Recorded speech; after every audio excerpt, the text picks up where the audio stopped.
Hey guys, happy Sunday. I'm beginning to notice what short buses are in me, to me that is. Once because of the way I do these stories, the way I do them is I learn them, and then I'm like, while they're hot on my mind, I want to talk about them. So that's whenever I get on here and make these things, and then when I listen to these stories, regular slow motion or regular motion, it just kills me.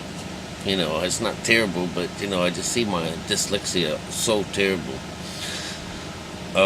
That short buses, I get a chance to see that, and I can come in and correct it, you know, and have a better idea after I've had a nap or something or slept on it of some kind. But what I'm trying to get at is that these little stories, I still think that they are super super neat. That they're easier to talk to once I've gotten them, kind of drawn, through the grinder and stuff like that. And of course, here we are talking about, I'm blending together Hindu, and actually Sanskrit is are writings that predate, the actual religion of this Krishna. Somehow, that's what I'm supposed to understand. That it comes way before. It's like 6,000 years old, but it talks about Krishna. It talks about Krishna having this fight with an evil king. And of course, all these stories that I relate to you are basically, an evil king trying to take away something from someone, where this other guy was actually, stronger than him. But there's still this opposition where this other guy can trick you out of whatever it is you want, and so that's the story behind that. But being in the Vermana could be just trying to personify something to people that may not understand it, but maybe they know about a flying machine. Do they know about UFOs back then?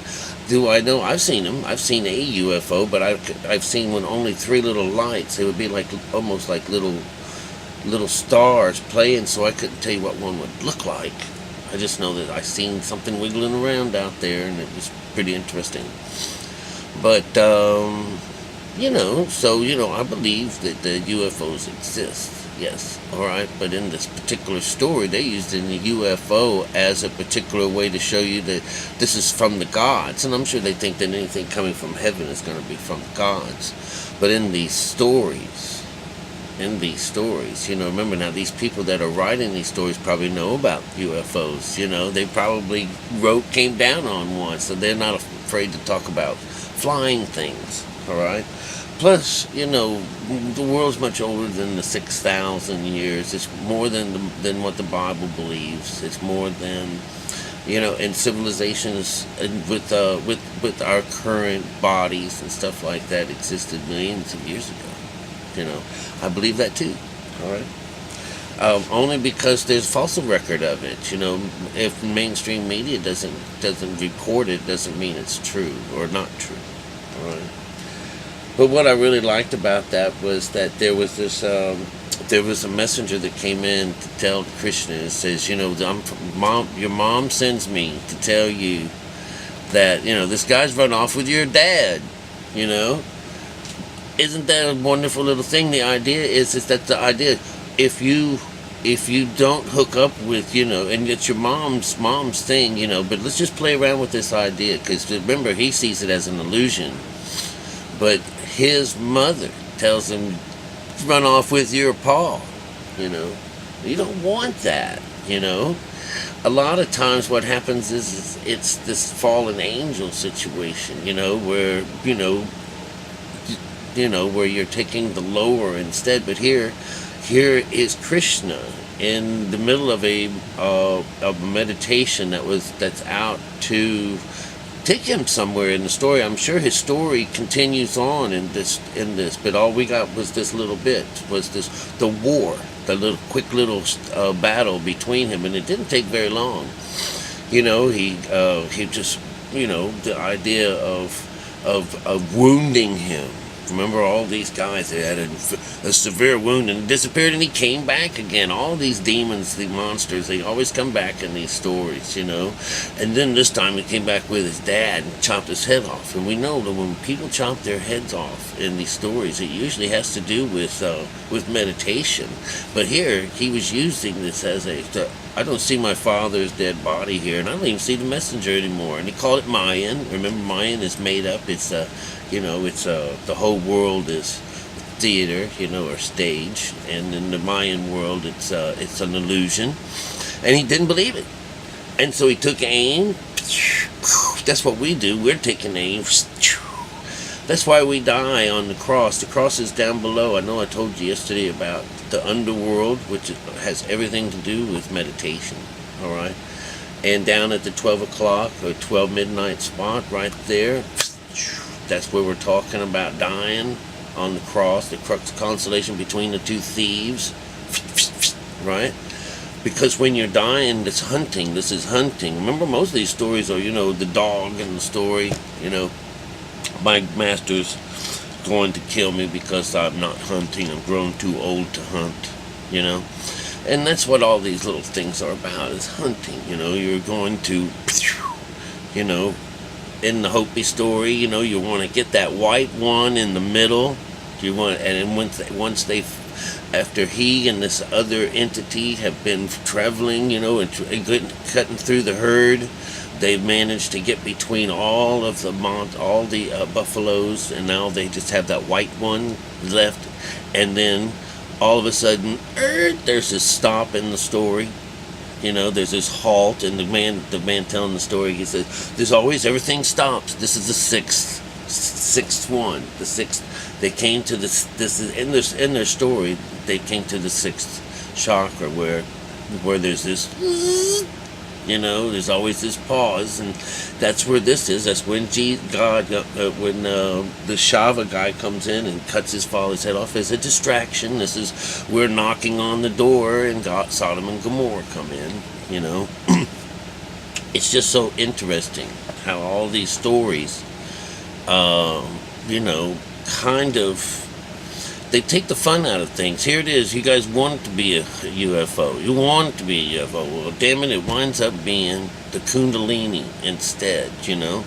I know everybody wanted those you know, the Book of the Dead to be like, you know, oh yeah, something spooky and scary, but it's not. It's a formula for going under in the story that we talk about. Actually, the Bible comes from all of these stories. The New Testament does.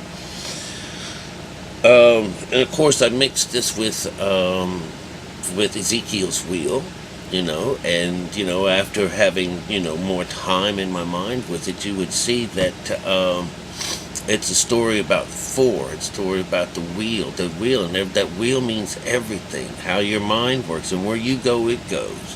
And something along the lines of, they looked within the wheel, and within the wheel was the soul of the person, and this was a little yellow, ambery color. And then within the beast, there was the lights going up and down and up and down. And this is like the lights on the ladder of Jacob's ladder. And then when he gets to the top, and in the number system, he winds up at 7. He gets to see God, you know, and describing the throne. You know, this is in that particular number. It was the 7. Here he is describing the throne. You know, the code system is the coolest way to even understand the scripture, because, you know, if something's itchy, when you look at it, you say, oh, now I understand what it means. You know, on that 6th ladder, whenever they described the feet of these things looking, you know, like hooves of calves and things, you know, and you know that you are going in as the Lamb of God, you know, but that's the New Testament. You're the beast going in for this, though, you know, and the idea of the 4 is very important, you know, and I'm not so sure I was ever clear on it, but the north is our emotions, which is red, you know. This is where in our world, and I'm always having to give the other side, I give you the outside world. This is where they think Russia's going to come down and start problems with people. The problem is going to come from the north, All right, so they blame all this stuff physically on Russia, and they've been doing that for centuries. So it's hard for me to stop that tide from happening. But Gog and Magog, and I explained that in the last thing, is about a ceiling. That's 6. Whether it opens or not, that's 7. It's like that window is there. That's where the window or the door. You're not allowed in there. This is where water crosses across the path. Your brethren have come together at this time. This is your skin. This is everyone's getting ready to go under. Darkness is about to fall. You're about to be even for a bit. So this particular place in here is very vulnerable when you get to this spot, because after this, that's it. The wrath of God is upon you. And so they're thinking that these Brahmanas and UFOs and things like that are that's what they're picturing in the Bible and into the Sanskrit and into the religion of Hindus, as that these are God's tools. These are God's tools. That these are the only way that the gods move around and stuff like that. That's an awful way of viewing it, because that's why they call it a religion, is because they're seeing it from an outside view. And as long as they see it like that, as some kind of only the gods can play with this, they don't realize that is inside of them. That's describing the push and pull force that's inside of us and how to get in there. So it's another situation where people are viewing things from the outside, and they talk about their temples as having these spheres on the outside, and they do. They look just like rocket ships.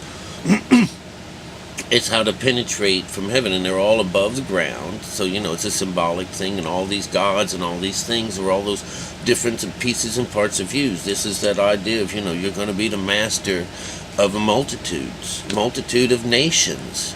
This is all these things that are inside of us, that we are the multitude of nations in this. When you see a picture of Jesus standing in front of the multitudes, it's you.